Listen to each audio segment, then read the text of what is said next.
Everyone, this is Neha. Welcome to my new another mini ব্লগটা edit করতে একটু late হয়ে গেল। এবার শিবরাত্রি পড়েছে 26 ফেব্রুয়ারিতে। শিবরাত্রির দিন সকাল সকাল বেরিয়ে পড়েছিলাম মার সাথে পুজোর কিছু কেনাকাটা করার জন্য। প্রতি বছরই আমি শিবরাত্রিতে বাড়িতেই পুজো করি, নিজের মনের মতো করে নিজ হাতে সবটা গুছিয়ে। অবশ্যই মা ডেফিনেটলি হেল্প করে, না হলে তো পসিবলই না। সেদিন সকালে প্রত্যেক দোকানে প্রচন্ড রাশ ছিল। অ্যাজ ইউজুয়াল দেখতেই পাচ্ছ তোমরা, ফুলের দোকানে তো আরো বেশি ভিড় ছিল।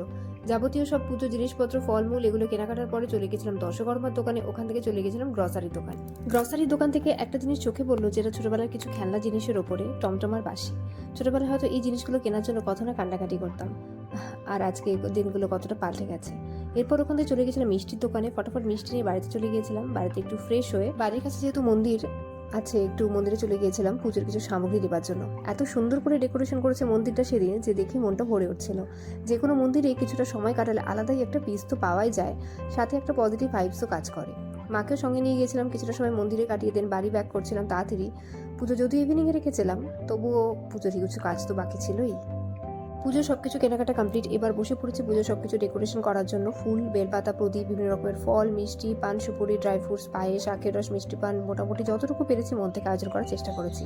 এবার ফার্স্টে ভেবেছিলাম বাড়িতে হয়তো পুজো করতেই পারবো না, মন্দিরেই পুজো দিতে হবে, যেহেতু বাড়িতে সবার অলমোস্ট শরীর খারাপই ছিল।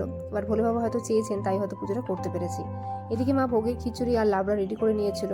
সবাই বলছিল ভোগের খিচুড়ি আর লাবড়াটা সেদিন সত্যি দারুণ হয়েছিল। এরপর ঠিক ইভিনিং 6:30টার দিকে পুজোতে বসে পড়েছিলাম আমি আর মা। ভোলে বাবা একটা বেলপাতা আর একটু জল বা দুধ অর্পণেই সন্তুষ্ট হয়ে যান, নিষ্ঠাভাবে করলে। তবুও আমরা মন থেকে তার জন্য আয়োজন করি এত কিছু, শুধুমাত্র আমরা মন থেকে করতে চাই বলে। এই হলো আমার এবারে শিবরাত্রির ছোট্ট আয়োজন। কেমন লাগলো অবশ্যই তোমরা আমায় কমেন্ট করে জানিও। এরপর ধূপধুনো দেখে আরতি করে নিয়েছিলাম, তারপর পুজো শেষে প্রসাদ গ্রহণ করেছিলাম সবাই মিলে।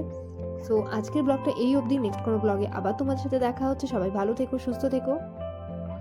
তোমরা এবার শিবরাত্রি পুজো কেমনভাবে সেলিব্রেট করেছো অবশ্যই আমায় কমেন্ট করে জানিও।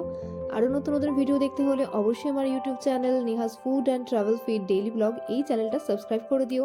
ভালো লাগলে অবশ্যই লাইক, কমেন্ট আর শেয়ার করে দিও। আর আমার ফেসবুক পেজগুলোকে লাইক আর ফলো করে দিও। দেখা হচ্ছে নেক্সট ভিডিওতে তোমাদের সাথে। Till then, tata.